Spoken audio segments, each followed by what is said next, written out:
1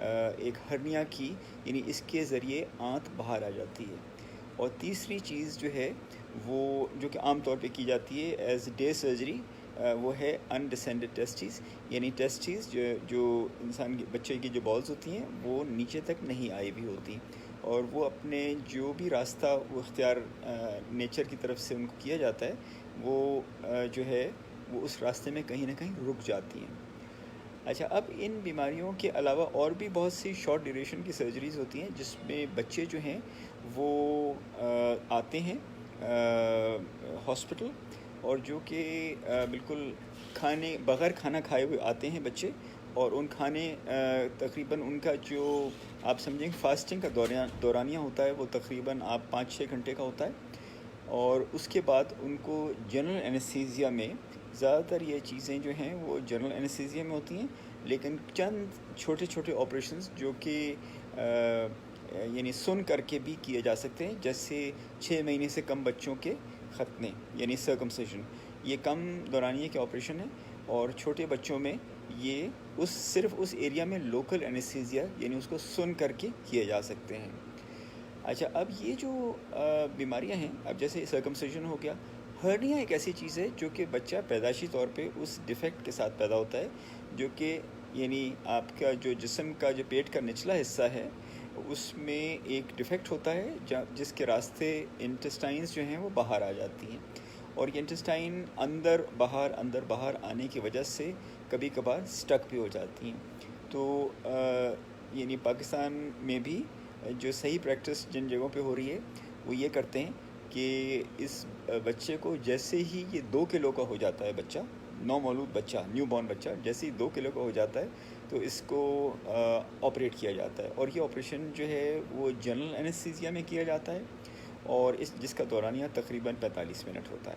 تو لگ بھگ آپ سمجھیں کہ 1 گھنٹے کا پورا پروسیجر ہوتا ہے، اور اس کے بعد بچہ جو ہے اگلے 1.5 گھنٹے میں وہ مکمل طور پہ ہوش میں آ جاتا ہے. اور اس کے بعد جب اس کی یعنی پین کے لیے دوائیاں دے دی گئیں اور سارا کچھ، اور اس کے بعد وہ شام کو اپنے گھر چلا جاتا ہے. اچھا، اس کے علاوہ جو ہے وہ تیسری چیز انڈسینڈڈ ٹیسٹیز ہے. انڈسینڈڈ ٹیسٹیز یہ کہ بچے کے جو ٹیسٹیز ہیں، میل بچوں کے جو ٹیسٹیز ہیں، وہ پیدائش کے وقت اپنی جگہ پر آ جاتے ہیں. اب یہ ٹیسٹیز جو ہیں پیدائش کے وقت اپنی جگہ اگر نہ آئیں کسی وجہ سے، تو ان کی 2 پاسبلٹیز ہو سکتی ہیں. ایک تو یہ کہ یہ اپنے جو نیچے آنے کا جو راستہ ہے وہ کہیں نہ کہیں یہ رک جائیں، اور جہاں یہ رک جاتے ہیں وہ ان میں عموماً جو جگہ ہم آئیڈینٹیفائی کرتے ہیں اور جو کامن ہوتی ہے وہ ہے ایک کینال میں سے ان کو گزرنا ہوتا ہے، اور یہ کینال میں سے گزرتے وقت کہیں نہ کہیں یہ رک جاتے ہیں. تو اگر تو ویسے تو وہ جسم کے باہر ہوتے ہیں، لیکن کیونکہ جسم کے قریب ہوتے ہیں اور جسم کے اس حصے کے قریب ہوتے ہیں جہاں پر یہ درجہ حرارت زیادہ ہوتا ہے، تو اس سے یہ فیوچر میں سپرم پروڈکشن کی جو آپ سمجھیں کہ فیکٹری ہے وہ اس سے اثر انداز ہو سکتی ہے. ایک تو یہ کہ سپرم کی پروڈکشن یا سپرم کی کوالٹی اس سے اثر انداز ہوتی ہے. اس کے علاوہ جو ٹیسٹیز ہیں وہ ہائی ٹیمپریچر کے قریب رہنے کی وجہ سے ان میں کینسر سے ملتی جلتی تبدیلیاں یا کینسر خود بھی رونما ہو سکتا ہے. تو یہ کسی بھی بچے کو اس کنڈیشن میں چھوڑنا میں سمجھتا ہوں کہ اس میں کوئی ذہانت کی بات نہیں ہے، اور اس کو جو ہے ایک مخصوص وقت پر اس کا آپریشن کروانا چاہیے. مخصوص وقت کیا ہے؟ یہ اس طرح کے بچوں کو تقریباً آپ سمجھیں کہ لگ بھگ 9-10 مہینے کے ہوتے ہیں کہ ان کو یہ چانس دیا جاتا ہے کہ یہ ان کے ٹیسٹیز جو ہیں وہ اپنی جگہ پر آ جائیں. اگر کسی وجہ سے اپنی جگہ پہ نہیں آ سکے تو آپ اپنے جو قریبی پیڈیاٹرک سرجن وہاں پہ ان کو دکھائیں، اور وہ آپ کو بتائیں گے کہ یہ اس وقت ان کی پوزیشن دراصل کہاں ہے. اگر تو یہ جسم کے باہر ہیں تو یہ اس کا جو نارمل نیچے آنے کا جو راستہ ہے وہاں پہ کہیں نہ کہیں یہ رکے ہوئے ہوں گے، اور اگر یہ جسم کے اندر ہیں تو اس کا جو علاج ہے یا طریقہ علاج ہے وہ بالکل مختلف ہے. اس میں یہ ہوتا ہے کہ آپ ایک ٹیلیسکوپ یعنی لیپروسکوپک سرجری، کی ہول سرجری کے تحت، یعنی کی ہول یعنی پتلے پتلے سے انسٹرومنٹس ہوتے ہیں جیسے یہ پین ہے، اور اس کے تھرو آپ اس کو اندر سے ریلیز کر کے آپ اس کو باہر لاتے ہیں اور باہر لا کے فکس کر دیتے ہیں. تو یہ جو اندر والا ہے اس کو آپ الٹرا ساؤنڈ سے بھی آپ کو پتہ چل سکتا ہے, ایم آر آئی سے بھی پتہ چل سکتا ہے, اور ایگزامینیشن جو ہے اس سے کم از کم اتنا پتہ چل جاتا ہے کہ باہر جو نیچے آنے والا راستہ ہے وہاں پہ کہیں پہ یہ نہیں رکے ہوئے. تو یہ تو تھا جناب, میں نے آپ کو سرکمسیشن, ہرنیا اور انڈیسینڈڈ ٹیسٹیز کا بتایا. اچھا, ایک چیز جو میں اضافی بتانا چاہتا ہوں ہرنیا کے متعلق, کہ یہ چھوٹے بچے جو ہیں اکثر کھانسی کرتے ہوئے یا روتے ہوئے ان کا جو آنتوں کا جو حصہ ہے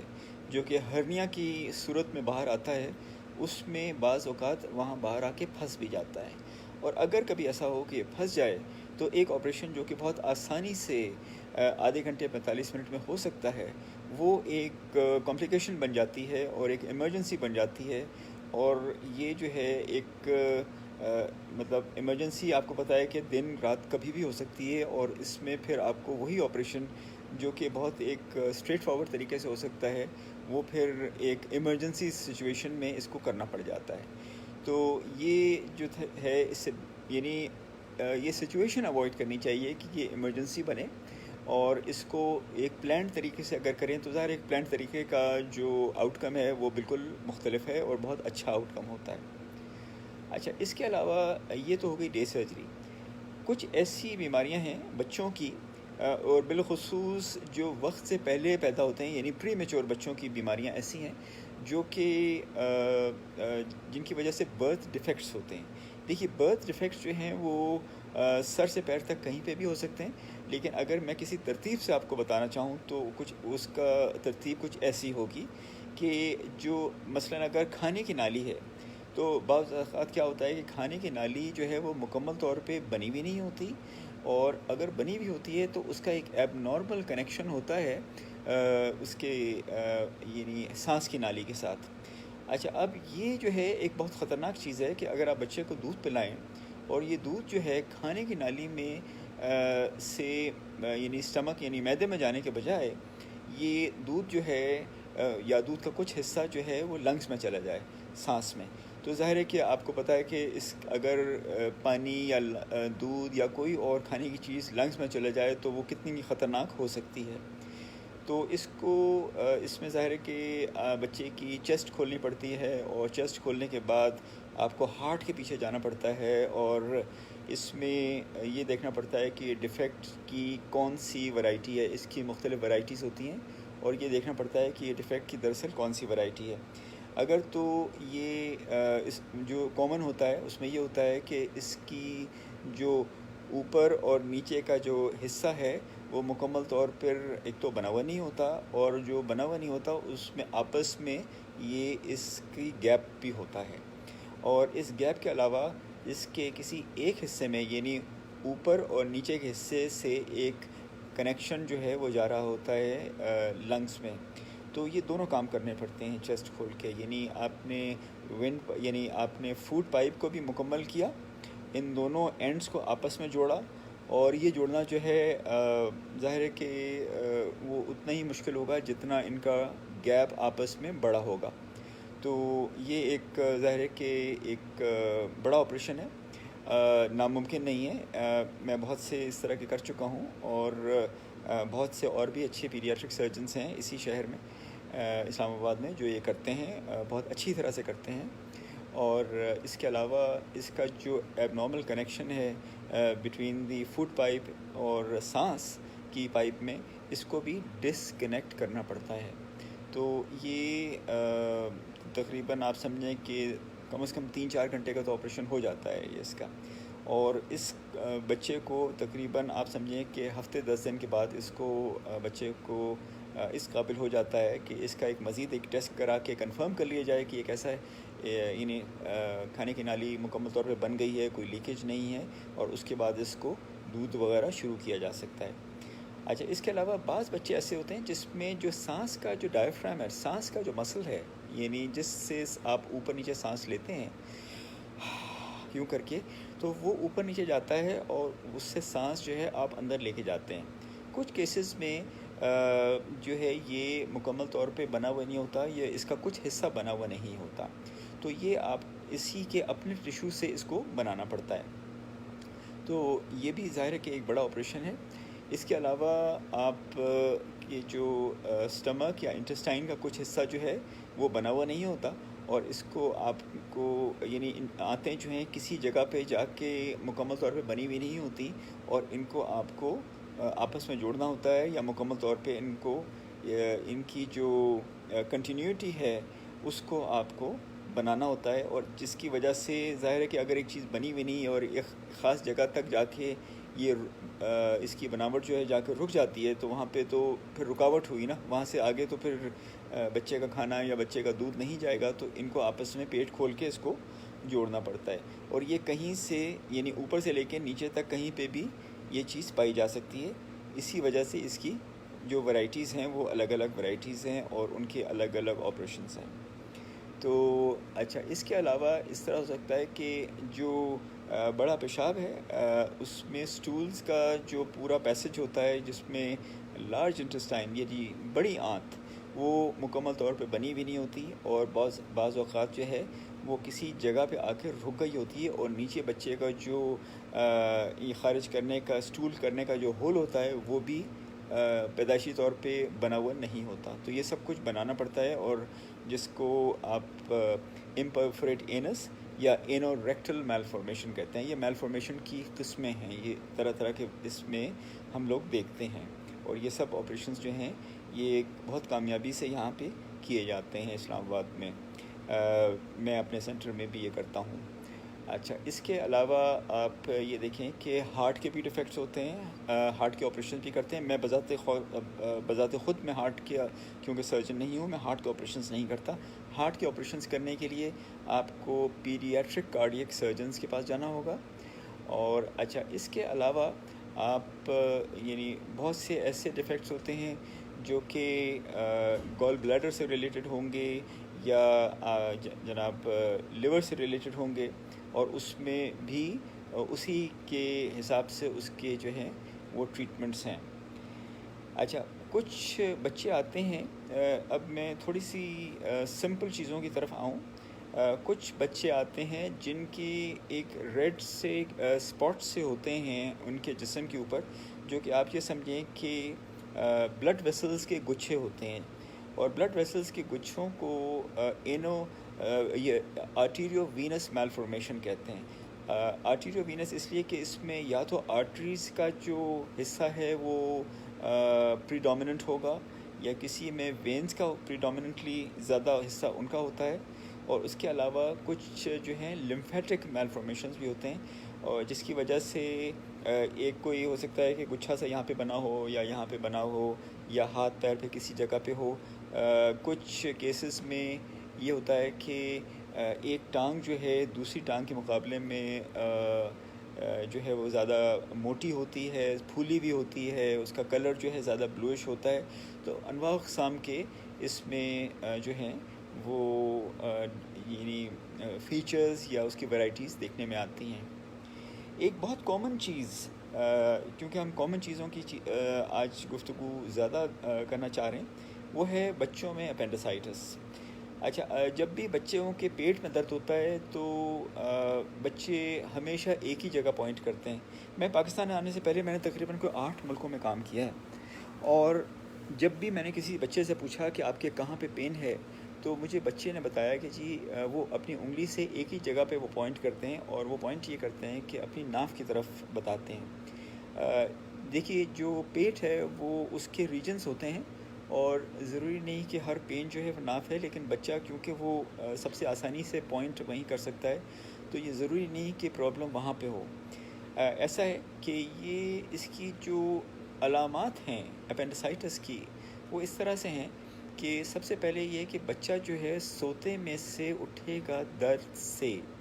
یا اچانک اس کو درد شروع ہو جائے گا اگر وہ پہلے سے ہی اٹھا ہوا ہے. اور کچھ بچوں میں جو ہے وہ ٹیمپریچر ہوگا یعنی بخار ہوگا، لیکن بخار کا ہونا ضروری نہیں ہے. بغیر بخار کے بھی اس کا کم از کم آغاز ہو سکتا ہے اپینڈسائٹس کا.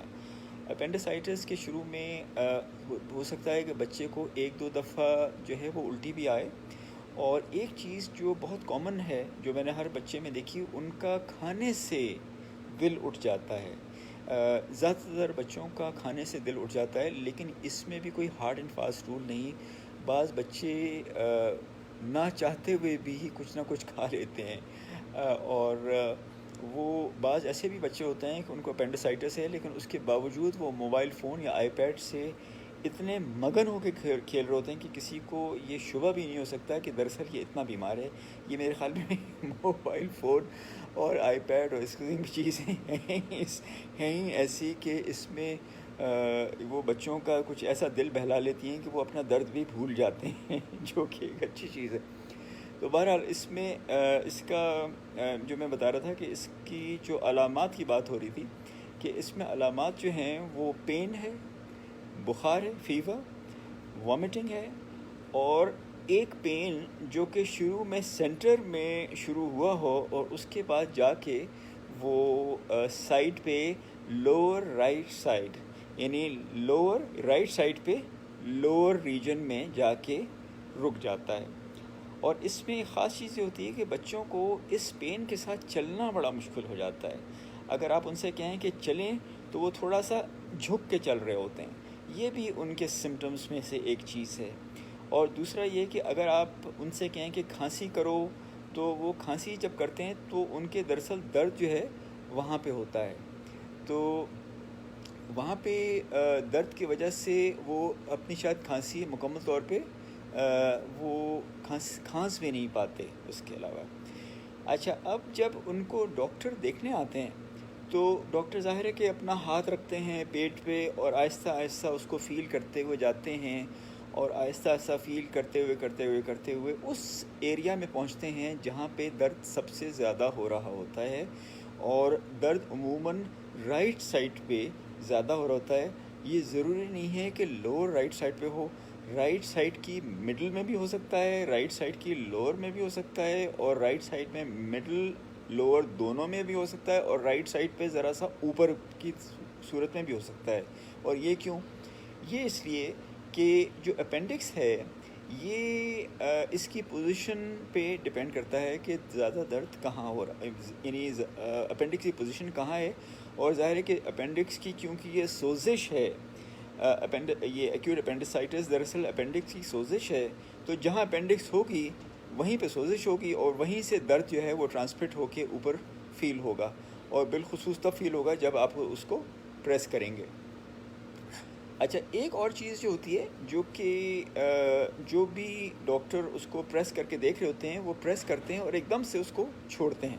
پریس کر کے ایک دم سے چھوڑتے ہیں. بچوں میں یہ دیکھا گیا ہے کہ آپ چاہے وہاں نہ بھی کوئی سوزش ہو یا اپینڈکس اس کے نیچے نہ بھی ہو، جب ایک دم سے آپ یوں کر چھوڑتے ہیں تو کوئی بھی بچہ ہوگا ایک دم سے وہ چونک جاتا ہے. تو لوگ سمجھتے ہیں کہ شاید یہ اپینڈیسائٹس ہے. یہ اپینڈیسائٹس شاید نہ بھی ہو. اس چیز کو لوگ مختلف طریقے سے اس کو کہتے ہیں ریباؤنڈ ٹینڈرنس، اور اس چیز کو ڈاکٹرز جو ہیں وہ مختلف طریقے سے اس کو چیک کرتے ہیں. میں اس کو اس طرح سے چیک کرتا ہوں کہ میں بچوں سے کہتا ہوں کہ چلیں آئیں لیٹس پلے اے گیم، اور اس میں بچے کا ہاتھ پکڑ کے میں ان کو تھوڑا سا جمپ کرواتا ہوں، اور بلکہ میں ان کے ساتھ خود جمپ کرتا ہوں بچے کے ساتھ. اچھا، اب کیونکہ میں جمپ کر رہا ہوتا ہوں ان کے ساتھ تو وہ بھی میرے ساتھ بہت خوشی جمپ کر لیتے ہیں. ان کو یہ ہوتا ہے کہ جی ہم اکیلے نہیں ہیں اور انہوں نے ہمارا ہاتھ پکڑا ہوا اور یہ ہمارے ساتھ جمپ کر رہے ہیں. میں تقریباً ان کے ساتھ 25-30 ٹائمز میں جمپ کرتا ہوں، اور اس میں بہت سے ایسے بچے ایسے ہوتے ہیں جن کو اپینڈیسائٹس نہیں ہوتا، اور وہ مزے سے میں جمپ کر رہا ہوں، میرے ساتھ وہ جمپ کر رہے ہیں، اور جمپ کرتے کرتے میں دیکھ رہا ہوتا ہوں کہ ان کو کسی قسم کا نہ کوئی بہت زیادہ کوئی پین نہیں ہو رہا. کیونکہ جس کو واقعی اپینڈیسائٹس ہو وہ 25-30 دفعہ جمپ نہیں کر سکتا. لیکن میں اس میں یہ بھی ایڈ کرتا چلوں کہ یہ ایک کوئی حتمی ٹیسٹ نہیں ہے، یہ صرف آپ کو کلوز دینے کے لیے ہے. یہ ساری جو ایکچوئل جو ڈائگنوسس ہے وہ ان سب کا ایک ملا جلا مرکب ہے، اور یہ چیز آپ کو آتی ہے ایکسپیرینس سے. جب آپ نے 2-3 ہزار مریض دیکھے ہوئے ہوں آپ کو یہ چیز آتی ہے ایکسپیرینس سے. اس کے علاوہ جو ٹیسٹس ہیں وہ اس میں بلڈ ٹیسٹ بھی ہے، جس میں بلڈ ٹیسٹ میں آپ جو سفید یعنی خون کے سفید خلیے یعنی وائٹ بلڈ سیلز WBCs، یہ جو ہے ان کا زیادہ ہونا، یہ ایک اس میں آپ کی علامت یعنی اس میں جو چیزیں اس کی طرف پوائنٹ کرتی ہیں، جو چیزیں آپ کو سسپیشس بناتی ہیں، ان میں سے ایک ہے یہ۔ اس کے علاوہ الٹرا ساؤنڈ دیکھیے ایک بہت ہی آپریٹر ڈیپینڈنٹ چیز ہے، اور یہ اپینڈکس کی صورت میں تو اور بھی زیادہ، کیونکہ اپینڈکس کی جیسے میں نے عرض کیا کافی مختلف جو ہیں وہ پوزیشنز ہوتی ہیں، اور اس پوزیشن کی وجہ سے اس کا جو اس کو دیکھنا، ڈیٹیکٹ کرنا، اور اس کی وجہ سے جو باقی ایریاز میں جو اپینڈیسائٹس کے اثرات کو پہچاننا، یہ ایک تجربہ کار سونوگرافر یعنی الٹرا ساؤنڈ اسپیشلسٹ ہی ان کو دیکھ سکتا ہے، اور اس میں مختلف فیچرز یہ لوگ دیکھتے ہیں کہ وہاں پہ جو جس ایریا میں اپینڈکس ہے وہاں پہ اور چیزیں کیسی نظر آ رہی ہیں، کچھ وہاں پہ فلوئڈ یا پانی یا کچھ اس قسم کی چیز مزید جمع تو نہیں ہوئی ہوئی، اور بعض دفعہ وہ اپینڈکس کا جو وہ پروب ہے اس کو بھی وہ پریس کر کے دیکھتے ہیں، اور وہ پروب کی وجہ سے وہ یہ آبزرو کرتے ہیں کہ اپینڈکس جو کہ نارمل حالات میں اگر نارمل ہو، جس میں اپینڈیسائٹس نہ ہو اور کسی قسم کی سوزش نہ ہو، وہ آرام سے پریس ہو جاتی ہے، لیکن اگر جو اپینڈکس جس میں سویلنگ ہوئی ہوئی ہو، سوزش ہو اور اپینڈیسائٹس کا خدشہ ہو، وہ اتنی آسانی سے پریس نہیں ہوتی، تو اس کو وہ کہتے ہیں کہ دیکھیے یہ نان کمپریسیبل ہے، اور اگر ڈاکٹر یا سرجن جو ہے ان کے آس پاس ہو تو بلکہ وہ بلا بھی لیتے ہیں کہ دیکھیے ڈاکٹر صاحب میں یہ کر رہا ہوں اور مجھے اس طرح کی کوئی چیز نظر نہیں آ رہی،